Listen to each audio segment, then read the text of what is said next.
Record.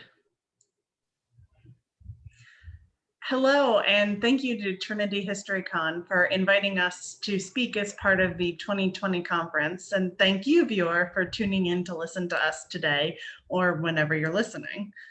We're going to use this presentation to talk a little about commercially available modernist chairs used as set pieces in Star Trek. And we'll talk about what the use of these chairs says about our relationship to modernist furniture, both in the past and the present, and also the sort of future that the use of these chairs helps to create on screen.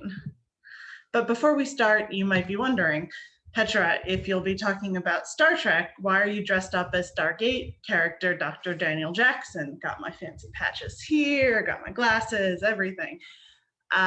Well, the answer, this would be very good questions, and the answer, fortunately, has to do with chairs. Although Gregor and I will be talking mainly about chairs used in Star Trek: The Next Generation, it's the use of Mies van der Rohe and Lily Reich's 1929 Barcelona chair, which served as the catalyst for much of our work on modernist chairs in sci-fi television. The two chairs and their usage of commercially available modernist design are quite linked, so we'll return to Stargate and the Barcelona chair at the end of this presentation. We're going to start today by providing a brief rundown of some of the most recognizable modernist chairs in Star Trek, including information about their use on screen and their real-world histories. We'll then give an overview of the general furniture aesthetic on board Star Trek: The Next Generation's Enterprise D, before concluding by outlining what we believe to be the impact of Star Trek's usage of commercial modernist chairs. And here we'll suggest that Star Trek specifically, and science fiction more generally, has a tendency to look back to designs of the past in order to create a visual language of the future. We'll argue that this means that many sci-fi futures are not quite as forward-thinking and as futuristic as one might suppose. The first commercially available chair that we noticed in The Next Generation was Charlotte Perriand's LC7 chair. LC7 makes its first appearance in Star Trek in season 3, episode 12, where it's used as an interrogation chair by the security forces on Rutia 4. The chair reappears, although with different upholstery, in season 5, episode 13, when 3 LC7s are situated in the artificial environment constructed on the desolate planet of Moab 4. And finally, this chair appears again in season 5, episode 19, in Wesley Crusher's Starfleet Academy quarters on Earth. The LC7 is a revolving armchair with circular seat and tubular steel arms and legs. The arms are covered by an upholstered leather cylinder, which also forms the backrest. The chair was initially designed by Perriand for her own apartment in the Place Saint-Sulpice in Paris in 1927, before being exhibited in 1928 at the Salon des Artistes Décorateurs and during the 1929 Salon d'Automne, alongside other works jointly designed with Le Corbusier and his cousin Pierre Jeanneret, as part of Corbusier's Equipment for Living series. Through this collection, Perriand Corbusier, among other 1920s modernist architects and designers, sought to change the way that people lived through their simplified design. Constructed from cutting-edge materials such as bent aluminium and concrete, they believed that the key to future living lay with the processes and materials of the machine age. Corbusier famously dubbed the house as a machine for living in. A more heavily featured chair is Pierre Paulin's Tulip Midi. As part of the furniture aboard the Enterprise D, this chair appears and reappears in many locations, and a few notable highlights of the Tulip Midi's usage include season 1, episode 11, where the chair is located in the guest quarters assigned to my favorite Loxana Troi, season 3, episode 8, and season 4, episode 10, where the Tulip Midi features in the Counselor Troi's office, season 5, episode 9, when a grey upholstered example pops up in some guest quarters, season 6, episode 2, where again it appears in Counselor Troi's office. Moving away from the more machine-inspired predecessors, Paulin's furniture employs soft, curvilinear forms and the brighter tones associated with furniture from the mid to late 1960s. Soft and coloured upholstery blends almost seamlessly into the Enterprise D's colourful sets and with the clothing and curvaceous lines of the starship. Tulip is formed of two parts, a seat, and a back, both gently curving organic forms reminiscent of the eponymous flower. The seat is directly supported by the base and joined to the back with a metal bracket. There are two distinct variants for the base, one with 4 legs and one with a singular leg, but only the single leg variant appears to be used in the next generation. Perriand seems to have been a favorite designer of someone on the next generation production crew. Several of his pieces are consistently used throughout the series, including the Artifort 300, the Artifort F598 Groovy, and Perriand's iconic mushroom chair, all of which follow a similar style of soft flowing forms created by smooth, curvilinear, and upholstered surfaces. And although it doesn't appear in Star Trek The Next Generation, we would be remiss if we didn't mention Paul McCobb's faceted form chair, also known as the origami chair, as this piece makes notable appearances throughout the Star Trek franchise, in the original series, in Deep Space Nine, and Enterprise. The seat, back, and arms of the faceted form chair are made from a single fiberglass section, which sits on tubular steel legs.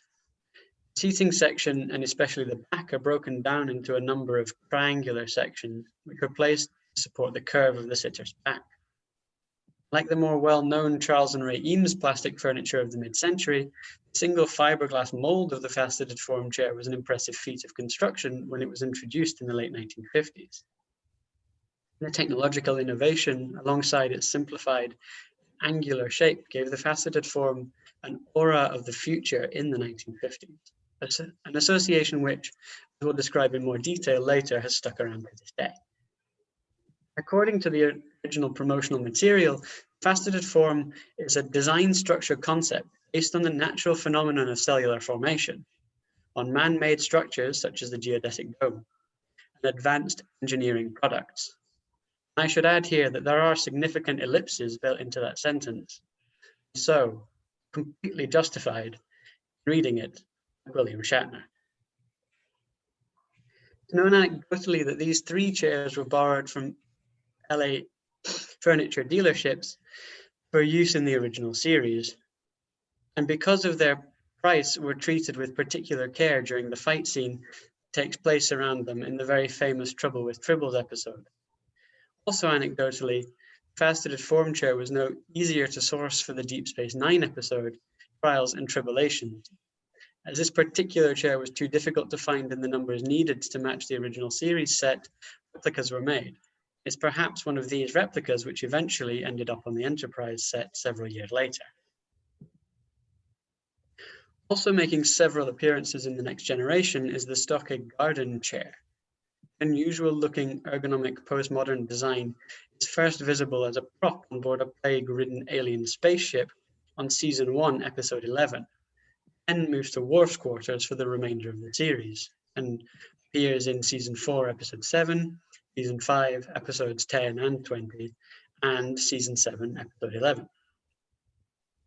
Brainchild of Norwegian industrial designer and another apparent Star Trek favorite, Peter Opsvik, the 1985 garden chair was intended to demolish the stereotypical idea of proper seating posture, according to Opsvik, and was thought of as more of a message than a piece of furniture. The garden chair is an outcome of the growing consideration for the importance of ergonomics in furniture design that occurred around the 1970s. Ergonomic furniture sought to reconsider and challenge traditional forms, create pieces which aimed to support the body in ways that were more comfortable and more beneficial to long-term health. A number of these, including the Ergoform work seat, are used across the Star Trek series, likely for their unusual appearance.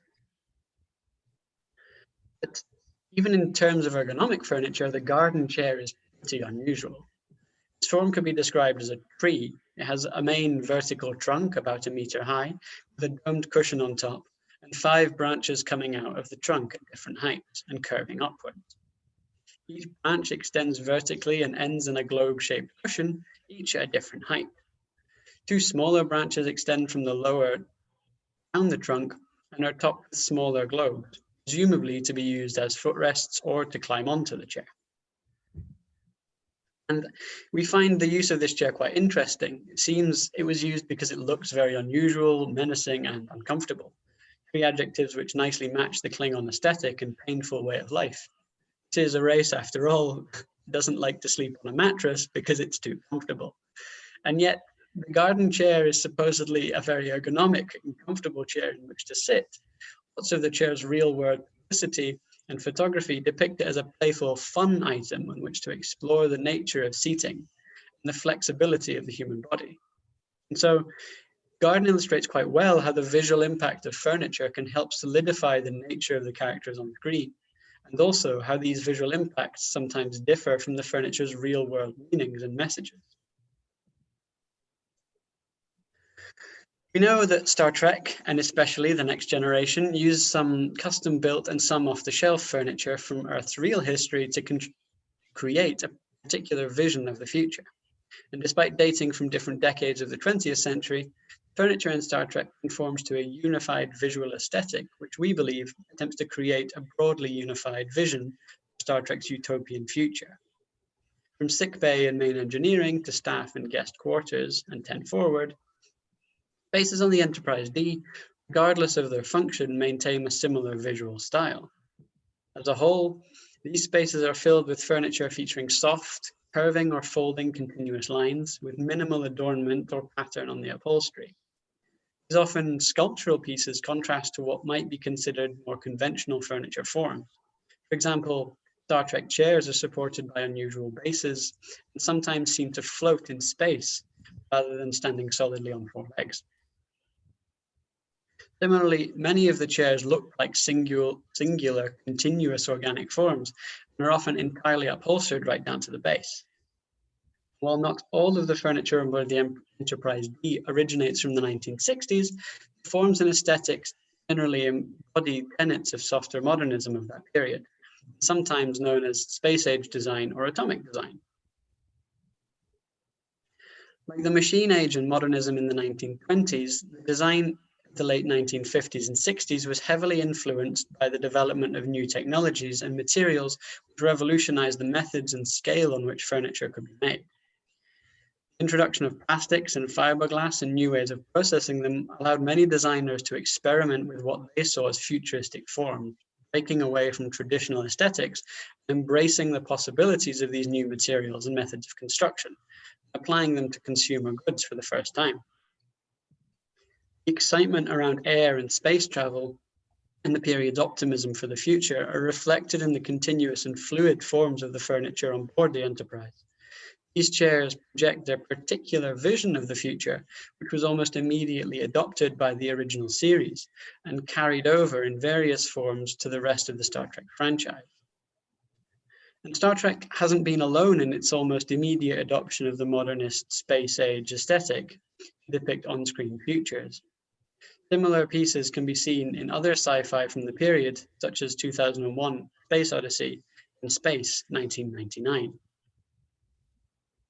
And of course, the use of 1960s soft modernism in the 1960s to depict the future had the effect of reinforcing the futuristic nature of the pieces, and thus creating a bit of a cycle whereby the furniture has almost become as associated with the year 2268 as it has with 1968.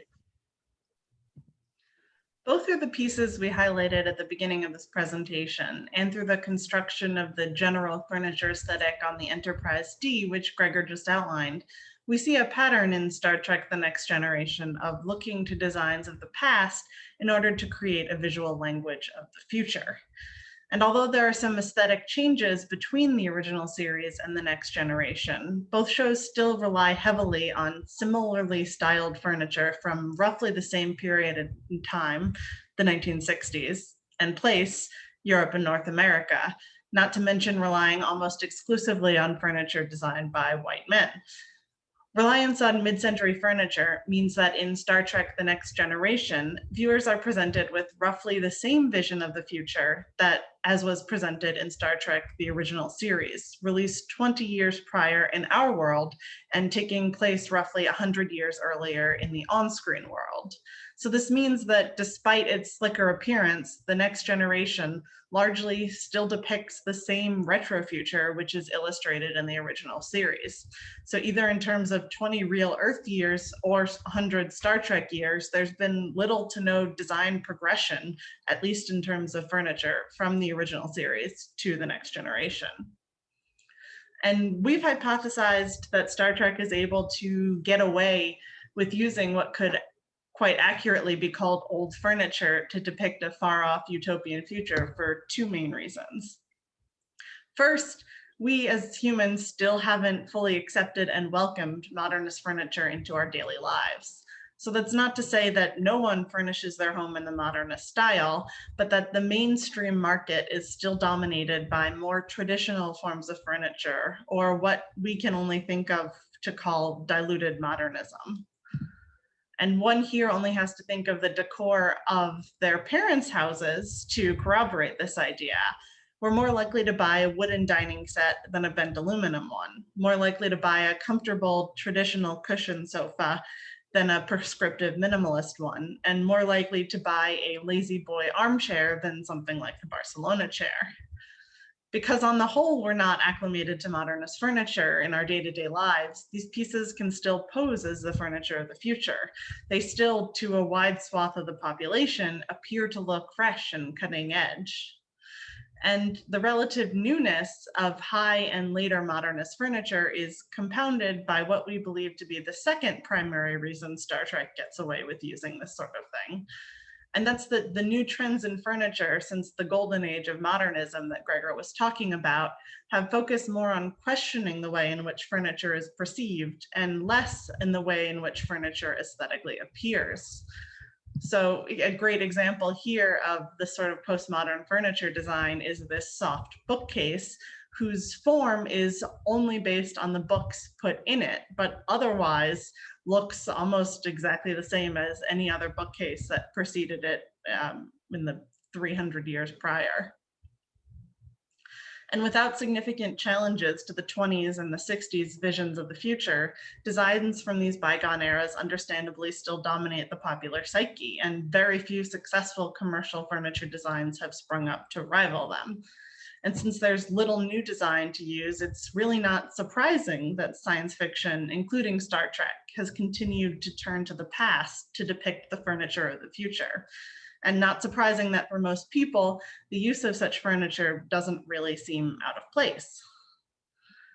So to summarize what we've covered so far, first, Star Trek uses quite a bit of commercially available modernist furniture to set scenes of the future. Second, this furniture broadly conforms to a unified 60s space age aesthetic. And finally, the illusion of this commercially available furniture being futuristic is made possible by the furniture's lack of widespread use and lack of more recent strong designs. And we think all of this matters, not just because we're both really excited about modernist furniture, but because Star Trek's reliance on designs from the past to materially shape the future ends up having an impact on the type and tenor of future which the show creates. So just like much has been written in both the popular press and academically about the questionable and perhaps even flawed utopia that Star Trek presents, particularly in terms of race, gender, and sexual orientation. From the original series' questionable portrayal and positioning of women to the displacement of race tensions away from a whitewashed version of humanity and onto alien races, the realities of Star Trek's future frequently fail to live up to its utopian claims.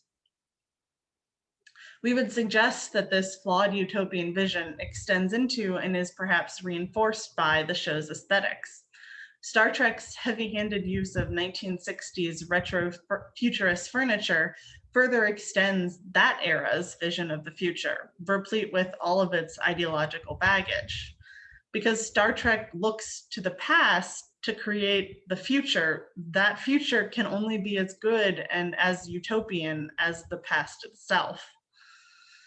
and just how the racism, sexism, and homophobia of the 60s and 90s are subtly reflected in Star Trek's depiction of the future, so we believe are the assumptions and intentions behind the furniture used reflected in the final product. As a society, though, we've developed and grown since the 60s, since the original series first went on air. As a society, we have much more progressive and well-rounded ideas about justice and equality. But the vision of the future as presented through furniture in Star Trek doesn't reflect this. It hasn't really moved on from the fairly uncomplicated, comforting vision of the retro-future, which was produced in the 60s. The future that the designers of the 60s predicted just isn't the future that we've come to know or expect today. And because the modernist furniture used in Star Trek seems to us, and because of this, the modernist furniture used in Star Trek seems to us to ring hollow, because we know these pieces are not only not futuristic, but also represent a vision of the future which was created in the past. Science fiction's broad reliance on early and mid-century modernism brings us back to my costume and the Barcelona chair in Stargate SG-1, which is in season 8, episode 8, for anyone wanting to take a look. In this episode, the Barcelona chair is located in the office of Alec Coulson, a futurist billionaire inventor, Elon Musk / Steve Jobs sort of figure, who threatens to expose the operations of the Stargate program and thus the existence of extraterrestrials to the public. And as a totally unrelated aside, which I normally try to squeeze into a question and answer session, this episode features Stargate's most inspirational piece of fiction to us as academics, or especially me. That's the assertion that wealthy and influential people outside of academia are reading our journal articles. So it is one of my favorite episodes. But I digress from our chairs. In this Stargate SG-1 episode, we see modernist furniture being used to convey a lot of the same concepts as similar pieces are in Star Trek. The presence of the Barcelona chair in Coulson's office indicates to us that he's a modern, forward-thinking man who embraces the future. Just like Charlotte Perriand's LC7, which we started off with, the Barcelona chair is also nearing its centenary. But both on screen and off, it's still more associated with the cutting edge avant-garde of society, people who are highly experimental and forward-looking, than it is associated with our grandparents' generation, to which the chair really properly belongs. So despite the fact that the Barcelona chair is almost antique, almost 100 years old, it can still stand in as an indicator of the future. And again, as Gregor mentioned earlier, this isn't an isolated occurrence. Time and time again, furniture from Earth's machine age and furniture from the mid-century are used in science fiction to illustrate the future. And here's a very suspiciously Eames-looking chair in the science fiction video game Mass Effect 3 to prove that point. While we appreciate these nods to some of our favorite pieces of modern furniture in some of our favorite science fiction media, we are chair nerds after all, we find it a little sad that even in fiction, we're seeing an inability to imagine a different, more futuristic furniture future, which I challenge anyone to say 5 times fast.